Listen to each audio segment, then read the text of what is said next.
Hello दोस्त, railway live channel पे आपका स्वागत है।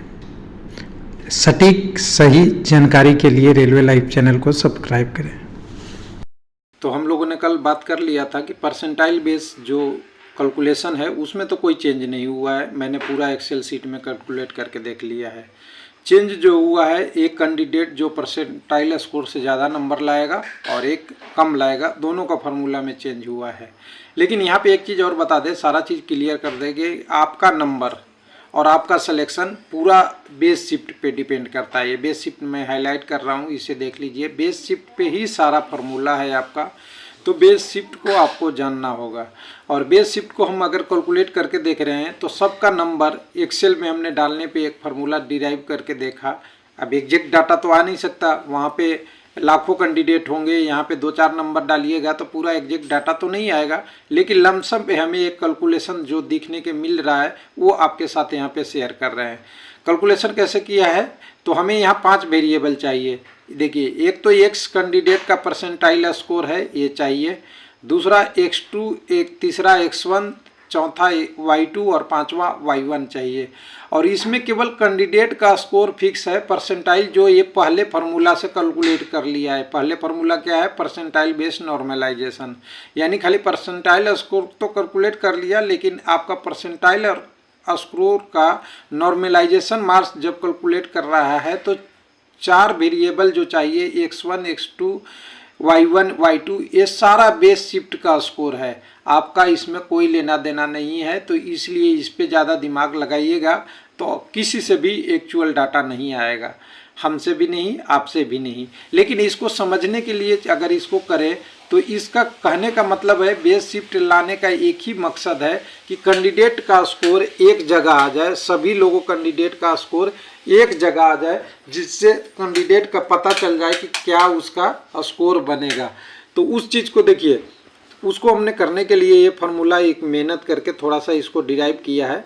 मान लीजिए कैंडिडेट टॉपर है और उसका 100% आता है परसेंटाइल, तो x2 कहता है कि आपसे ज़्यादा इमीडिएट पहला नंबर किसका होगा। तो 100 के ऊपर तो 100 ही होगा ना, उससे ज़्यादा तो परसेंटाइल आता नहीं है। आपने देखा था 0 से 100 के बीच में स्केल होगा, और आपसे नीचे कितना होगा, तो 99.99 होगा। सिंपल सी बात है। अब ये 100 नंबर जो x2 जो कैंडिडेट लाया था, x2 वाला का 100 परसेंटाइल जो हुआ है बेस शिफ्ट में, ये वाला उसी के करस्पॉन्डेंट में y2 लाना है। मतलब जो परसेंटाइल स्कोर जिस कैंडिडेट का 100 है, उसी का रॉ मार्क्स कितना था, सीधी भाषा में बोलेंगे तो उसका रॉ मार्क्स कितना था, वो नंबर दिया है। और फिर वैसे ही x1 का, x1 क्या है, इमीडिएट लोअर है परसेंटाइल का, उसके नीचे 99 वाला का कितना नंबर होगा, तो मान लीजिए 58, उसी के आसपास होगा ना, 60 से थोड़ा नीचे होगा, तभी तो परसेंटाइल में गया था। परसेंटाइल में आपको दिखाई रुके हैं कि जो सबसे ज़्यादा नंबर जो लाता है कैंडिडेट वो टॉपर होता है, उससे नीचे वाला नीचे, उसके नीचे वाला नीचे। यानी 10,000 का कैंडिडेट है तो 10,000 एक दूसरे के नीचे आएगा। लेकिन दूसरे शिफ्ट में 100 पे 2 होंगे, फिर तीसरे शिफ्ट में 100 पे अगर जुड़ेगा तो 3 हो जाएंगे, चौथे पे होगा। जितना ज़्यादा शिफ्ट होगा उतने 100 परसेंटाइल वाले कैंडिडेट बढ़ जाएंगे, तो उनका 100 वाला परसेंटाइल वाला कैंडिडेट का तो सिलेक्शन कोई रोकता ही नहीं है। तो ये फार्मूला लाने से केवल नॉर्मलाइजेशन में थोड़ा सा एक चेंज होगा कि जब यहाँ पे हम स्टेबिलिटी की बात करते हैं, इस नंबर पे, यहाँ पे देखिएगा, मैं एक बार इसे सीधा कर लूँ, हाँ, इस नंबर पे देखेंगे ना तो वेरिएशन बहुत कम आ रहा है। हमने नंबर चेंज करके देख रहा है। अगर परसेंटाइल देखिए, यहाँ 100 परसेंटाइल हमने रखा, इस फार्मूला को लिया, यहाँ से फार्मूला को हमने, इस वैल्यू को, फार्मूला पूरी फार्मूला को हमने यहाँ रख दिया। यहाँ पे y2 minus y1, x2 minus x1 और x माइनस x1, तीनों वेरिएबल को कैलकुलेट करके लास्ट में हम y1 को जोड़ दिए तो 61 आ रहा है अगर 100 परसेंटाइल पे। अगर 90 पे रख रहे हैं तो 58.5 आ रहा है। यानी दोनों में कितने नंबर का, 1.5 नंबर का चेंज हुआ। अगर ये डाटा भी चेंज होगा, देखिए ये डाटा भी हमने चेंज किया। अगर ये डाटा हम यही रखते सेम जो नॉर्मल बेस का y2 और y1 सेम रहता, तो देखिए क्या होता। एक मिनट, मैं एक सेल में देख रहा हूँ, यहाँ पे 60 लिख देता हूँ और यहाँ पे 59 लिख देता हूँ, यहाँ पे 59 लिख देता हूँ।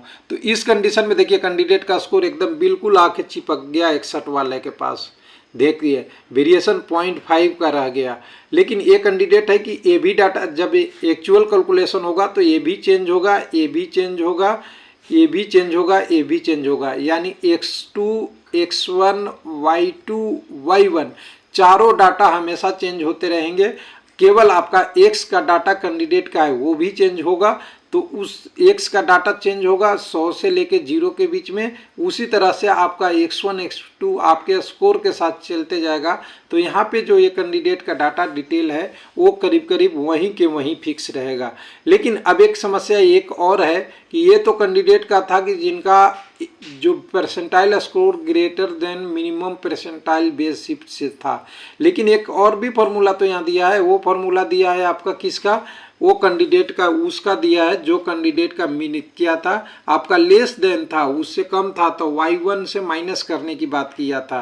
तो यहाँ भी हमने कैलकुलेट करके देखा तो बहुत ज़्यादा वेरिएशन नहीं आ रहा है। हमने यहाँ भी एक फार्मूला इसको, ये फार्मूला को देखिए, यहाँ पे हमने माइनस में J20 को माइनस में कर दिया। J20 हमारा क्या है, जो कैंडिडेट का y1 है, ये y1 वाला, तो इससे में से 60 में से माइनस करेंगे तो 60 से नीचे ही स्कोर आएगा। कोई भी संख्या नीचे कीजिएगा तो सिंपल सी बात है, सिलेक्शन किसका होगा, जो एवरेज शिफ्ट से ऊपर वाला नंबर रहेगा। यानी आपको क्या करना है, सिंपल सी बात आपको ध्यान रखना है कि जो जितने भी कैंडिडेट एग्ज़ाम दे रहे हैं, जितने भी सारे कैंडिडेट दे रहे हैं, उसके बेस शिफ्ट जो बनेगा उससे एवरेज नंबर आपको ज़्यादा रखना है।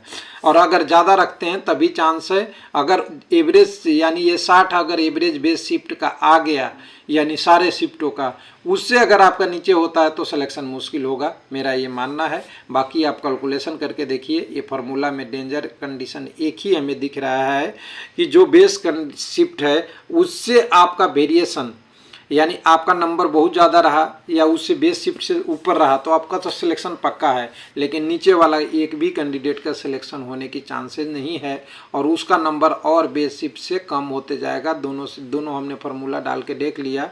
बेस शिफ्ट से अगर आपका नंबर, चाहे आपके परसेंटाइल 100 ही क्यों ना हो, लेकिन परसेंटाइल 100 तो होगा नहीं, लेकिन बेस शिफ्ट से अगर आप नीचे जैसे 70, 60 जो बेस शिफ्ट से नीचे जाएंगे तो ये सब फार्मूला और बिगड़ते जाएगा। ये डाटा, ये 70 से ये डाटा देखिए नीचे आ जाएगा, ये 70 से नीचे ही होगा ना, ये 60 आपका इमीडिएट 70 से ज़्यादा कितना हो सकता है, 71 हो सकता है आपके बेस शिफ्ट में। 71 होगा तो यहाँ पे 70 हो जाएगा। यहाँ पे अगर देखिए बेस शिफ्ट में हमें 70 है तो स्कोर 70 के करस्पॉन्डिंग के क्या हो जाएगा, मान लीजिए 50 हो जाएगा, और 50 से नीचे 49 होगा। तो आपका स्कोर क्या बनता है, आपका स्कोर 50 बनता है। तो आपका स्कोर अगर 50 बनेगा, नॉर्मलाइजेशन मार्क्स 50 बनेगा, तो आपका सिलेक्शन मुश्किल है, क्योंकि आप ही के साथ जो कैंडिडेट है वो उनका बन रहा है 61, तो सिलेक्शन तो उन्हीं का होगा। तो कुल मिला के ये देखिए इन्होंने क्या किया है, इस फार्मूला को लाने का एक ही हमें मकसद दिख रहा है, एक ही डिटेल दिख रहा है कि सारे कैंडिडेट को एक जगह लाने की कोशिश किया गया है और सारे कैंडिडेट को 2 बैच में बांट दिया। एक बैच वो जिनका स्कोर ज़्यादा और दूसरा बैच वो जिनका स्कोर आपके बेस शिफ्ट से कम है। वो तो बेनिफिट होगा बेस शिफ्ट से ज़्यादा नंबर वाले को, कम वाले को नुकसान हो सकता है। थैंक यू, धन्यवाद।